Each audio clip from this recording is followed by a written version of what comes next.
ప్రభునందు ప్రియులైన మీకందరికీ యేసుక్రీస్తు పరిశుద్ధ నామమున నా హృదయపూర్వకమైన వందనాలు. అందరికీ వందనాలు. దేవునికి మహిమ కలుగును గాక.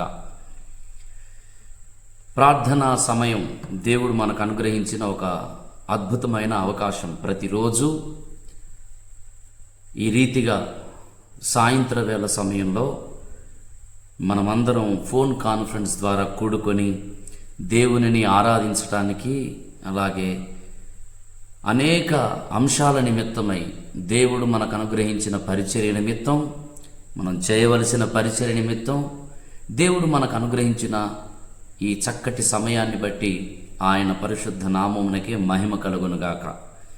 మీరు ఆయా పనుల్లో మరి ఉన్నప్పటికీ కూడా ఈ రీతిగా ఫోన్ కాన్ఫరెన్స్లో కలవటానికి మీరందరూ సమయాన్ని వెచ్చిస్తున్నందుకు నేను ప్రభువుని ఎంతగానో స్తుతిస్తూ ఉన్నాను. మీకు మీ కుటుంబాలకు ప్రభు అయిన యేసుక్రీస్తు కృప కలుగునుగాక.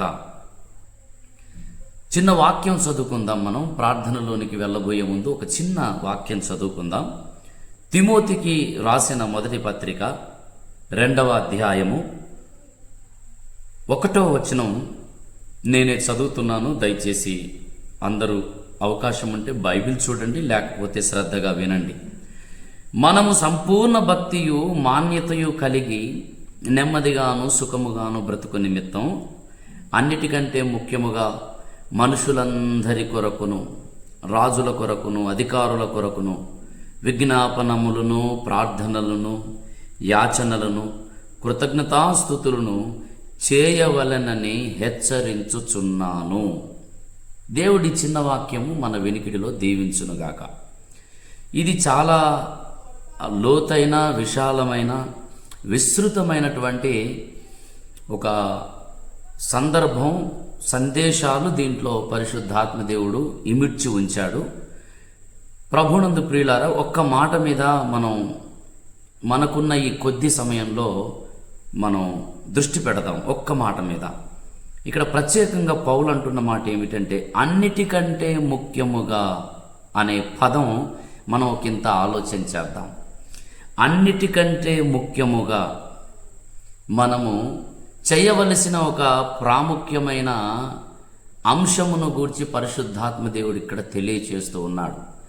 ఎన్నో ముఖ్యమైన సంగతులు ఉంటాయి జీవితంలో. మనము ఉదయం లేచినది మొదలుకొని సాయంత్రం వరకు ముఖ్యమైన సంగతులు వ్యక్తిగతంగా, కుటుంబంగా, సామాజికంగా మనకున్నటువంటి పరిధులలో మనకు చాలా ఉంటాయి. కాదనలేం, అన్నీ అవసరమే. కానీ పౌలు భక్తుడు చెబుతున్న ఇక్కడ ప్రాముఖ్యమైన విషయం ఏంటంటే, దైనందిన జీవితంలో అన్ని విషయాలలో నీవు క్షేమము పొందాలి అంటే, నెమ్మది పొందాలంటే, అన్ని విషయములలో నువ్వు కలిగి ఉండవలసిన అన్నిటికంటే ముఖ్యమైనది ఏమిటంటే ప్రార్థన. దేవునికి మహిమ కలుగునుగాక. అన్నిటికంటే ముఖ్యమైనది ప్రార్థన. ఎంత అద్భుతంగా చెబుతున్నాడు చూడండి. అన్నిటికంటే ముఖ్యముగా, అన్నిటికంటే ముఖ్యముగా. ఈ వచనాన్ని మీరు చూడండి. అన్నిటికంటే ముఖ్యముగా అనే పదం మొదటి వచనంలో ఆఖరి సెంటెన్స్. తిమోతికి రాసిన మొదటి పత్రిక 2వ అధ్యాయము మొదటి వచనంలో అన్నిటికంటే ముఖ్యముగా ప్రార్థన చేయవలను అనేది మొదటి వచనంలో ఉన్న ఆఖరి సెంటెన్స్. అయితే దానికి పైన కొన్ని ప్రాముఖ్యమైన విషయాలు చెబుతున్నాడు. అన్నిటికంటే ముఖ్యముగా ఎందుకు ప్రార్థన చేయాలి?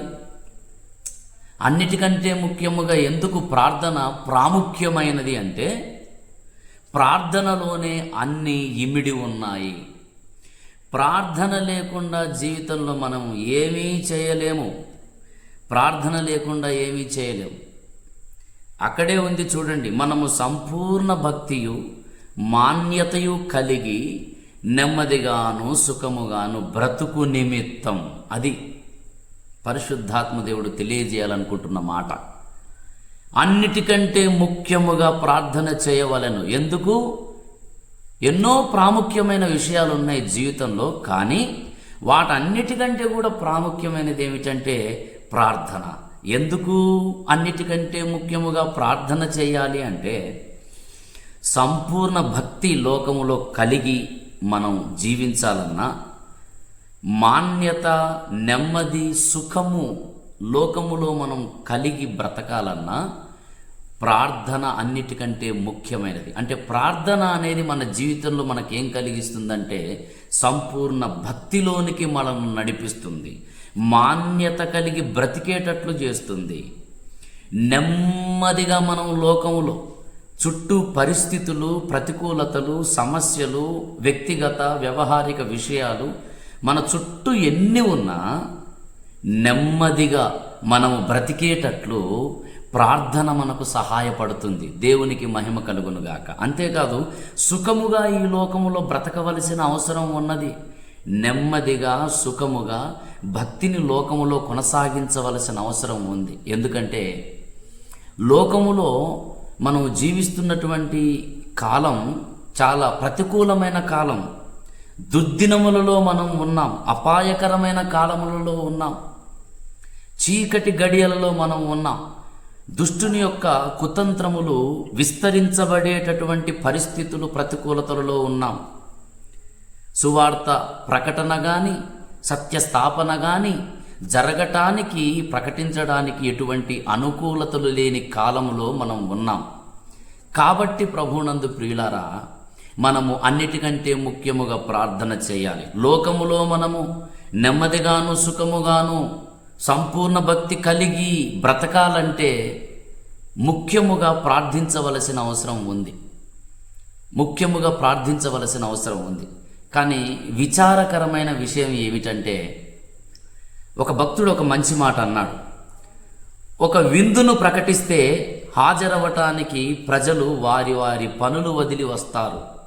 కానీ ప్రార్థన కొరకు ప్రకటిస్తే ఆయా బాధ్యతలున్నటువంటి వారిలో కొద్ది మంది మాత్రమే హాజరవుతారు అని అన్నాడు ఒక గొప్ప దైవజనుడు. వాస్తవమే.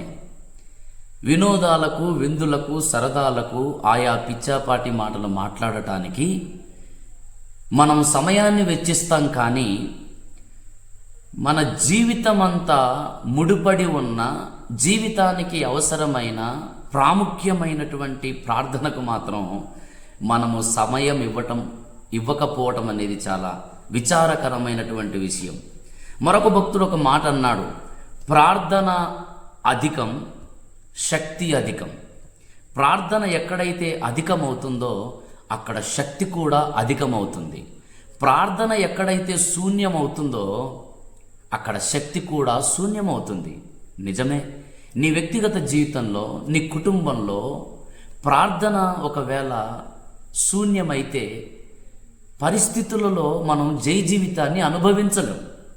లోకంలో నెమ్మదిగా, సుఖముగా బ్రతకటం మనకు అసాధ్యమైపోతుంది. లోకమంతా దుష్టుని అందున్నది. దుష్టుని అందున్న ఈ లోకంలో నెమ్మది, సుఖం అనేది మనకు చాలా దూరంగా ఉంది. నెమ్మది, సుఖం లేదు, పొంచి ఉన్న ప్రమాదాలు ఉన్నాయి. కాబట్టి క్రైస్తవునిగా నీవు నేను అన్నిటికంటే ముఖ్యముగా చేయవలసింది ఏమిటంటే ప్రార్థన.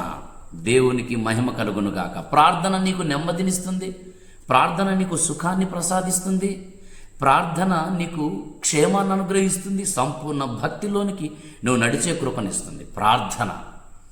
అంతేకాదు, స్థానిక సంఘం ప్రార్థనపై ఆధారం నిలిపివేస్తే దాని పరిచర్యను దేవుడు ఆశీర్వదించడం కూడా నిలిపివేస్తాడని ఒక గొప్ప దైవజనుడు అన్నాడు.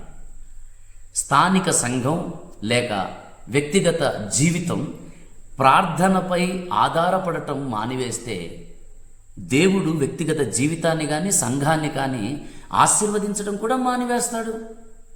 ప్రభునందు ప్రియులారా, దయచేసి మనం ప్రార్థనకు ఉపక్రమిద్దాం. ప్రార్థనతో ప్రారంభించి ప్రార్థనతోనే ముగించిన జీవితాలు బైబిల్ గ్రంథంలో మనం ఎన్నో చూస్తాం. అధిక కార్యాలు జరగాలంటే అధిక ప్రార్థన మనకు అవసరం. కార్యాలను ఆశిస్తూ ఉంటావు, నెమ్మదిని ఆశిస్తావు, సుఖాన్ని పొందాలని ఆశిస్తావు. నీ వ్యవహారిక విషయాలలో సంపూర్ణ భక్తిలోనికి నేను వెళ్ళాలని ఆశిస్తావు. కానీ వాటన్నిటికీ ముడిపడి ఉన్న ప్రార్థన అవసరమని ఎందుకు మనం ఆలోచించం. అన్నిటికంటే ముఖ్యముగా ప్రార్థన ప్రాముఖ్యమైనది ఈ చివరి దినములలో. ప్రార్థనతోనే రాజకీయ వ్యవస్థ ముడిపడి ఉంది, ప్రార్థనతోనే ప్రభుత్వాలు ముడిపడి ఉన్నాయి, ప్రార్థనతోనే అధికారులు ముడిపడి ఉన్నారు. ప్రార్థన ద్వారా మనము ప్రభుత్వాలను, అధికారులను, మనుషులను మనము మార్చగలం, కదిలించగలం. దేవునికి మహిమ కలుగునుగాక. ప్రభునందు ప్రియులారా, ప్రార్థన అన్నిటికంటే ముఖ్యమైనది అనటానికి ఒక చిన్న ఉదాహరణ చెప్తా. ఒకసారి ఒక రాజుగారు యుద్ధానికి బయలుదేరాడు తన సైన్యంతో. సైన్యాధిపతులు, అధిపతులు అనేకులు ఉన్నారు యుద్ధానికి బయలుదేరటానికి సిద్ధంగా. అయితే దాంట్లో ఒక ముసలి సేవకుడు కూడా ఉన్నాడు. అతడు క్రైస్తవుడు. రాజుగారు యుద్ధానికి బయలుదేరే ముందు ఒక ప్రశ్న అడిగాడు. యుద్ధానికి అవసరమైనది ఏమిటి అని అడిగినప్పుడు దాంట్లో సైన్యాధిపతులు ఏమన్నారంటే, రాజా, యుద్ధానికి అవసరమైనది ఆయుధాలు అని ఒకడన్నాడు. మరికొంతమంది, రాజా, యుద్ధానికి అవసరమైనది గుర్రములు అన్నాడు. మరికొందరు, రాజా, యుద్ధానికి అవసరమైనది కవచం అన్నారు. అయితే అక్కడ ఉన్న ముసలి సేవకుణ్ణి, వృద్ధుడైన సేవకుణ్ణి రాజు అడుగుతున్నాడు, యుద్ధమునకు అవసరమైనది ఏమిటి నువ్వు చెప్పు అనంటే, రాజా, ఖడ్గము అవసరమే, కవచము అవసరమే, బలము అవసరమే, సైన్యము అవసరమే, గుర్రములు అవసరమే, కానీ అన్నిటికంటే ముఖ్యముగా దేవుని సహాయము అవసరము రాజా అన్నాడు. అన్నిటికంటే ముఖ్యముగా దేవుని సహాయం అవసరం. వాస్తవమే, నీ జీవితంలో నీకు ధనం ఉండొచ్చు, జ్ఞానం ఉండొచ్చు, బలం ఉండొచ్చు, బలగం ఉండొచ్చు. వారందరుండి దేవుడు లేకపోతే యుద్ధంలో విజయం పొందలేవు, జీవితంలో నెమ్మది సుఖం పొందలేవు, లోకములో అంధకార శక్తుల మీద జయం పొందలేవు. అధికారాలు, ప్రభుత్వాలు అంధకార శక్తుల ఆలోచన విధానంతో నడిపించబడుతున్నాయి. వాటన్నిటిని జయించి క్రీస్తు పక్షంగా లోకంలో నిలబడాలంటే తప్పనిసరిగా మనకు ప్రార్థన ప్రాముఖ్యమైనది. అన్నిటికంటే ముఖ్యముగా దేవుని సహాయం అవసరం రాజా అన్నాడు. దేవుని సహాయం మనకు కావాలంటే మనము ప్రార్థనతో ప్రతి కార్యక్రమాన్ని ప్రారంభించాలి రాజా అని చెప్పగానే రాజు, సైన్యాధిపతులందరూ కూడా తమ తమ ఖడ్గములను పక్కన పెట్టి మోకరించి ప్రార్థన చేశారు. యుద్ధానికి వెళ్లే ముందు గొప్ప జయం అనుభవించారు. వాస్తవమే, ప్రభునందు ప్రియులారా, ఈ లోకములో మనం జయం పొందాలంటే, ఈ లోకంలో మనం నెమ్మది సుఖం పొందాలంటే, ఈ లోకంలో విజయం పొందాలంటే అన్నిటికంటే ముఖ్యంగా ప్రార్థన. కీర్తనలో ఒక మాట ఉంది, 20వ కీర్తన 7వ వచనంలో, కొందరు రథములను బట్టి, కొందరు గుర్రములను బట్టి అతిశయపడుదురు, మనమైతే మన దేవుడైన యెహోవా నామమును బట్టి అతిశయపడుదుము. వారు కృంగి నేల మీద పడి ఉన్నారు, మనము లేచి చక్కగా నిలుచున్నాము. Praise the lord. దేవునికి స్తోత్రం. దేవుని మీద ఆధారపడేవాడు కృంగిపోడు, క్రింద పడడు. ఎంత గొప్ప కృప! కాబట్టి ప్రియ సోదరి సోదరులారా, అన్నిటికంటే ముఖ్యముగా మనం ప్రార్థన చేద్దాం. అన్నిటిని పక్కన పెట్టి ప్రార్థనకు సమయాన్ని వెచ్చిద్దాం. దేవుడు మనకు గొప్ప విజయం అనుగ్రహించునుగాక.